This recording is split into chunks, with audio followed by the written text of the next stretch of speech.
ইকুয়েডরের বিপক্ষে শ্বাসরুদ্ধকর এক ম্যাচ জিতে আগেই সেমিফাইনাল নিশ্চিত করেছিল আর্জেন্টিনা। এবার তারা সেমির প্রতিপক্ষ পেয়ে গেল। প্রথমবারের মতো কোপা আমেরিকায় খেলতে নেমে ইতিহাস গড়ে সেমিফাইনালে উঠেছে কানাডা। টাইব্রেকারে ভেনেজুয়েলাকে হারিয়ে তারা সেমিতে লড়বে লিওনেল মেসিদের বিপক্ষে। ফাইনালে ওঠার লক্ষ্যে সেই ম্যাচে আগামী 10 জুলাই মুখোমুখি হবে আর্জেন্টিনা কানাডা। লিওনেল স্কালোনির দল পুরো টুর্নামেন্টেরই ফেভারিট, নিশ্চিতভাবে কানাডার বিপক্ষেও তারা অনেক এগিয়েই থাকবে।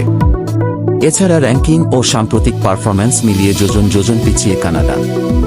এক হিসেবে ফাইনালে ওঠার দৌড়ে মেসি আনহেল ডি মারিয়ারা এগিয়ে থাকবেন।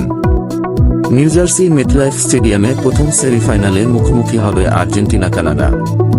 ম্যাচটি শুরু হবে বাংলাদেশ সময় সকাল 6টায়। কোপা আসর শুরুর আগেই অবশ্য কানাডার বিপক্ষে প্রীতি ম্যাচ খেলেছিল আর্জেন্টিনা। মার্সিডিজ বেঞ্জ স্টেডিয়ামে হওয়া সেই ম্যাচে ডিফেন্ডিং চ্যাম্পিয়নরা জেতে 2-0 গোলে। আলবিসেলেস্তেদের হয়ে একটি করে গোল করেন হুলিয়ান আলভারেজ ও লাউতারো মার্টিনেজ। চলতি কোপার মতোই সেই ম্যাচেও ভুলে যাওয়ার মতো দিন কাটিয়েছেন প্রধান তারকা মেসি। আর্জেন্টাইন অধিনায়ক বেশ কয়েকটি সুযোগ পেয়েও কানাডার গোলরক্ষক ম্যাক্সিমে ক্রেপোর কাছে পরাস্ত হয়েছিলেন। এদিকে আজ ভোরে সেমিতে আর্জেন্টিনার প্রতিপক্ষ হওয়ার লড়াইয়ে মুখোমুখি হয়েছিল কানাডা ভেনেজুয়েলা। র্যাঙ্কিংয়ে দুই দল কাছাকাছি, বল দখলেও ছিল 19-20। উভয়ই সমান 16টি করে শট নেয়। তবে গোল লক্ষ্যে শট নেওয়ায় এগিয়ে ছিল কানাডাই। তাদের 7টির বিপরীতে ভেনেজুয়েলা লক্ষ্যে শট রাখতে পারে কেবল 3টি।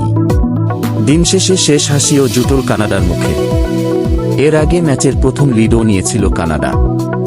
ম্যাচ শুরুর মাত্র 13 মিনিটেই তারা জ্যাক শাফলবার্গের গোলে এগিয়ে যায়। জনাথন ডেভিডের ক্রস পেয়ে ডান পায়ে শট নেন শাফলবার্গ। এরপরই লিড নেওয়ার উচ্ছ্বাস কানাডার। সেই লিড তারা ধরে রেখেছিল পুরো প্রথমার্ধ। দ্বিতীয়ার্ধেও দুই দল সমান তালে লড়ছিল। এরই মাঝে 64 মিনিটে সমতা ফেরানো গোল করে বসে লাতিন আমেরিকার দেশটি। স্যালোমন রন্ডন 40 গজ দূর থেকে দৃষ্টিনন্দন শটে ভেনেজুয়েলাকে ম্যাচে ফেরান। এরপর নির্ধারিত সময়ে আর গোল না হওয়ায় ম্যাচ গড়ায় টাইব্রেকারে।